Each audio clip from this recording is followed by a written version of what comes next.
Tender పిలిచి user ఏజెన్సీని identify చేసి user ఏజెన్సీకి దాన్ని అప్పచెప్పి కనీసం దాన్ని వాడుకలేకి కూడా ఈ ప్రభుత్వం తీసుకొని రాకుండా ఈ ప్రభుత్వం నడిపిస్తూ ఉంది అని అంటే వీళ్ళకి రైతుల మీద ఎంత కపట ప్రేమ ఉంది అని చెప్పడానికి ఇంతకన్నా నిదర్శనం అవసరం.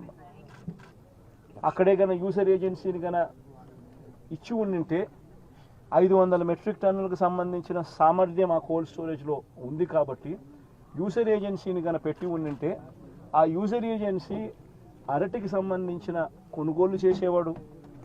వీళ్ళు రైతన్నలు ఆ యూజర్ ఏజెన్సీ అక్కడ పనిచేస్తూ ఉంది కాబట్టి వీళ్ళైనా కూడా అక్కడ పెట్టుకునే పరిస్థితి ఉండేది. మా ప్రభుత్వ హయాంలో ఏ రకంగా ఎక్స్పోర్ట్ చేసినాము 2 కంటైనర్లను పెట్టి అరటికి సంబంధించి అవి ఇంకా ప్రోత్సహించబడేటివి. ఈరోజు చూస్తే ఎంత దారుణమైన పరిస్థితి అని అంటే ఒకవైపున రైతుల పరిస్థితి ఈ వర్షాల వల్ల ఈ గాలుల వల్ల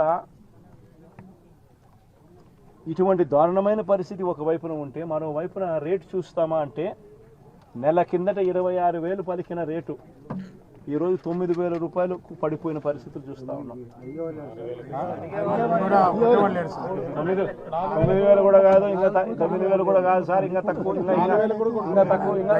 అంటున్నారు. వ్యాపారస్తులు ఎంత అంటే బండి పంపడు సార్.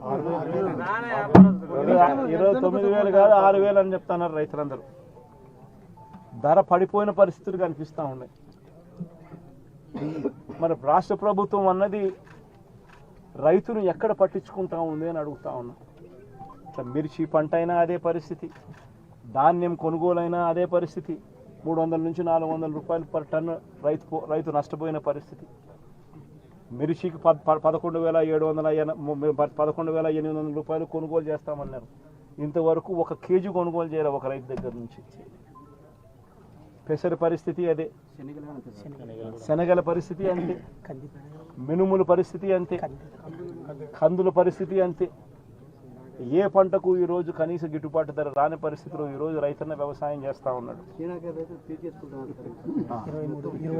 రైతన్నలకు చీనీ చెట్లకు సంబంధించి గతంలో ఎప్పుడు చూడని రేటు వైఎస్ఆర్సీపీ హయాంలో రేట్లు వస్తే టన్ను ₹1,00,000 ₹75,000 అమ్మిన రోజు నుంచి చూస్తే సూట్ అనేది లేకోకుండా, కమిషన్ అనేది లేకుండా కొనుగోలు చేసే పరిస్థితి గతంలో ఉంటే ఈరోజు 23,000, 15,000, 18,000. కోవిడ్ టైంలో లారీలు డీజిల్ మనమే పెట్టి రైతులకు డైరెక్ట్ అకౌంట్ వేసినాం సార్. 12 కోట్ల రూపాయలు రైతుకు డైరెక్ట్. అరటి రేటు మన కోవిడ్ లో కొనేంత రేటు ఉంది సార్. లారీలు మనమే దారుణంగా ఉన్న పరిస్థితి. నేనైతే ఒకటి చెప్తా ఉన్నా, ఈ 4,000 ఎకరాలకు సంబంధించిన ఈ ప్రతి రైతన్నకు నేను ఒకటే భరోసా ఇస్తా ఉన్నా. ఈ ప్రభుత్వం మీద ఒత్తిడి తీసుకొచ్చే కార్యక్రమం జరిగేందుకే, చేసేందుకే ఈరోజు నా ఈ పర్యటన. ఈ పెద్ద మనిషి చంద్రబాబు నాయుడు గారు రైతులకు ఇవ్వాల్సిన ఇన్పుట్ సబ్సిడీ ఖచ్చితంగా ఇవ్వాలి, ఇన్సూరెన్స్ సొమ్ము కూడా ఖచ్చితంగా రైతులకు అందరికీ కూడా రావాలి. ఏ రైతన్నకు కూడా ఇవి రాని పరిస్థితి ఎక్కడైనా ఉంది అని అంటే మాత్రం ప్రతి రైతన్నకు నేను ఒకటే చెప్తా ఉన్నా, కళ్ళు మూసుకుంటే సంవత్సరం అయిపోయింది, ఇంకా కళ్ళు మూసుకుంటే మరో 3 ఏళ్ళు ఓపిక పట్టండి. వచ్చేది మన ప్రభుత్వమే. మన ప్రభుత్వం వచ్చిన 1 నెలకే ప్రతి రైతన్న ముఖంలో సంతోషాన్ని చూసేటట్టుగా వాళ్ళకి రాని ఇన్సూరెన్స్ను ఇప్పిస్తా, ఇప్పుడున్న ఇన్పుట్ సబ్సిడీ ఇస్తాను. ఇవ్వడమే కాకుండా ప్రతి రైతన్నకు 2023లో ఏ రకంగా ప్రతి రైతన్నకు 50,000 రూపాయలు మళ్ళీ ఇచ్చినట్టుగా ఆ డబ్బు కూడా మళ్ళీ ఇచ్చే కార్యక్రమం కూడా ఖచ్చితంగా రైతన్నకు. ప్రతి రైతన్నకు నేను భరోసా ఇచ్చి నేను ఈ విషయం చెప్తా ఉన్నా. వైఎస్ఆర్సీపీ పార్టీ తరఫున నష్టపోయిన రైతన్నలకు కూడా ఖచ్చితంగా పార్టీ అంతో ఇంతో, అధికారంలో మనం లేము, ప్రతిపక్షంలో మనం ఉన్నాం, అంతో ఇంతో చేసే కార్యక్రమం మాత్రం ఖచ్చితంగా చేస్తాం. అది రాబోయే రోజుల్లో అవినాష్తో నేను మాట్లాడుకుని అవినాష్ ప్రతి రైతుకు మేలు జరిగేట్టుగా, ఎంతో కొంత మేలు జరిగేట్టుగా అవినాష్ ద్వారా అది చేయించే కార్యక్రమం కూడా 26,000 ఇస్తానన్నాడు. 26,000 రూపాయల 26,000 కనీసం 20 రూపాయలు కూడా ఇవ్వలే. రైతు భరోసా ద్వారా ఎరువులు ఇత్తనాలు కూడా ఇప్పటికే రైతులకు ఈయన వస్తూనే సున్నా వడ్డీ కింద రైతులకు ఇవ్వాల్సిన సున్నా వడ్డీ కింద ఇవ్వాల్సిన సొమ్ము కూడా ఎగరగొట్టేసినాడు ఈయన వస్తూనే. ఈ నేపథ్యంలో ఇక్కడ చూస్తే పరిస్థితి చూస్తే ఇక్కడే ఇంటిగ్రేటెడ్ కోల్డ్ స్టోరేజ్ కనిపిస్తుంది. పులివెందల అన్నది అరటికి సంబంధించి రాష్ట్రంలోనే అత్యధిక సాగు చేస్తూ ఉన్న ప్రాంతం ఏదైనా ఉంది అని అంటే అరటి సాగులో పులివెందల రాష్ట్రంలో నెంబర్ 1. పులివెందల అరటి సాగులో ఇక్కడ పులివెందల రైతులకు మంచి జరగాలనే ఉద్దేశంతో మా ప్రభుత్వ హయాంలో వైఎస్ఆర్సీపీ ప్రభుత్వ హయాంలో 25 కోట్ల రూపాయలు పెట్టి ఇంటిగ్రేటెడ్ కోల్డ్ స్టోరేజ్ కూడా పెట్టడం జరిగింది. మా ప్రభుత్వం ఎలక్షన్లకు పోక మునిపే దాన్ని ప్రారంభించడం కూడా జరిగింది. ఎంత దారుణమైన పరిస్థితి ఈ ప్రభుత్వంలో ఉంది అని అంటే కనీసం దానికి యూజర్ ఏజెన్సీని టెండర్ పిలిచి యూజర్ ఏజెన్సీని ఐడెంటిఫై చేసి యూజర్ ఏజెన్సీకి దాన్ని అప్పచెప్పి కనీసం దాన్ని వాడుకలేకి కూడా ఈ ప్రభుత్వం తీసుకొని రాకుండా ఈ ప్రభుత్వం నడిపిస్తూ ఉంది అని అంటే వీళ్ళకి రైతుల మీద ఎంత కపట ప్రేమ ఉంది అని చెప్పడానికి ఇంతకన్నా నిదర్శనం అవసరం. అక్కడే గన యూజర్ ఏజెన్సీని గన ఇచ్చి ఉండింటే 500 మెట్రిక్ టన్నులకు సంబంధించిన సామర్థ్యం ఆ కోల్డ్ స్టోరేజ్లో ఉంది కాబట్టి యూజర్ ఏజెన్సీని గన పెట్టి ఉండింటే ఆ యూజర్ ఏజెన్సీ అరటికి సంబంధించిన కొనుగోలు చేసేవాడు.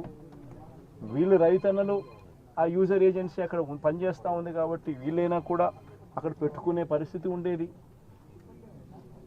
మా ప్రభుత్వ హయాంలో ఏ రకంగా ఎక్స్పోర్ట్ చేసినామో 2 కంటైనర్లను పెట్టి అరటికి సంబంధించి అవి ఇంకా ప్రోత్సహించబడేటివి. ఈరోజు చూస్తే ఎంత దారుణమైన పరిస్థితి అని అంటే ఒకవైపున రైతుల పరిస్థితి ఈ వర్షాల వల్ల ఈ గాలుల వల్ల ఇటువంటి దారుణమైన పరిస్థితి ఒకవైపున ఉంటే మరోవైపున రేటు చూస్తామా అంటే నెల కిందట 26,000 పలికిన రేటు ఈరోజు 9,000 రూపాయలకు పడిపోయిన పరిస్థితులు చూస్తూ ఉన్నాం. 9,000 కూడా కాదు, ఇంకా 9,000 కూడా కాదు సార్, ఇంకా తక్కువ అంటున్నారు. వ్యాపారస్తులు ఎంత అంటే బండి పంపరు సార్. ఈరోజు 9,000 కాదు 6,000 అని చెప్తున్నారు రైతులందరూ. ధర పడిపోయిన పరిస్థితులు కనిపిస్తూ ఉన్నాయి. మరి రాష్ట్ర ప్రభుత్వం అన్నది రైతును ఎక్కడ పట్టించుకుంటా ఉంది అని అడుగుతా ఉన్నా. ఇట్లా మిర్చి పంట అయినా అదే పరిస్థితి, ధాన్యం కొనుగోలైనా అదే పరిస్థితి. 300 నుంచి 400 రూపాయలు పర్ టన్ను రైతు నష్టపోయిన పరిస్థితి. మిర్చికి 11,800 రూపాయలు కొనుగోలు చేస్తామన్నారు. ఇంతవరకు 1 కేజీ కొనుగోలు చేయాలి ఒక రైతు దగ్గర నుంచి. పెసర పరిస్థితి అదే, శనగల పరిస్థితి అంతే, మినుముల పరిస్థితి అంతే, కందుల పరిస్థితి అంతే.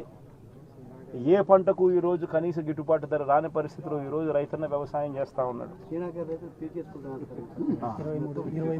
రైతన్నలకు చీనీ చెట్లకు సంబంధించి గతంలో ఎప్పుడు చూడని రేటు వైఎస్ఆర్సీపీ హయాంలో రేట్లు వస్తే టన్ను ₹1,00,000 75,000 అమ్మిన రోజుల నుంచి చూస్తే సూట్ అనేది లేకోకుండా, కమిషన్ అనేది లేకుండా కొనుగోలు చేసే పరిస్థితి గతంలో ఉంటే ఈరోజు 23,000, 15,000, 18,000. కోవిడ్ టైంలో లారీలు డీజిల్ మనమే పెట్టి రైతులకు డైరెక్ట్ అకౌంట్ వేసినాం సార్. 12 కోట్ల రూపాయలు రైతులు డైరెక్ట్. అరటి రేటు మన కోవిడ్ లో కొనేంత రేటు ఉంది సార్. లారీలు మనమే పెట్టి దారుణంగా ఉన్న పరిస్థితి. నేనైతే ఒకటి చెప్తా ఉన్నా, ఈ 4,000 ఎకరాలకు సంబంధించిన ఈ ప్రతి రైతన్నకు నేను ఒకటే భరోసా ఇస్తాను. హిట్ టీవీ యాప్, ఇందులో short news, live news, entertainment shows, movies, digital magazines తో పాటు మీ జిల్లా వార్తలను కూడా ఫ్రీగా చూడొచ్చు. అంతేకాదు కేజీ నుంచి పీజీ వరకు విద్యార్థులకు స్కాలర్షిప్ కూడా అందిస్తున్నాం. ప్రతి వారం 10 మందికి లక్కీ డ్రా ద్వారా ఒక్కొక్కరికి 10,000 రూపాయలు అందిస్తున్నాం. ఇంకెందుకు ఆలస్యం, వెంటనే హిట్ టీవీ యాప్ ని డౌన్లోడ్ చేసుకుని ఫ్రీగా ఎంటర్టైన్మెంట్ పొందండి. Hit TV app. Hit TV app. Please download hit TV app. Hit TV యాప్ని ఫ్రీగా డౌన్లోడ్ చేసుకొని ఎంజాయ్ చేయండి. మీకు నచ్చిన ఎంటర్టైన్మెంట్ కోసం హిట్ టీవీ యాప్ ని ఫ్రీగా డౌన్లోడ్ చేసుకుని ఎంజాయ్ చేయండి. హిట్ టీవీ యాప్ని డౌన్లోడ్ చేసుకుని ఆస్వాదించండి, ఆశీర్వదించండి. ఇంతమంది సెలబ్రిటీలు హిట్ టీవీ యాప్ ని డౌన్లోడ్ చేసుకోండి అని చెప్తున్నారంటే ఎంత మంచి యాప్ ఆలోచించండి.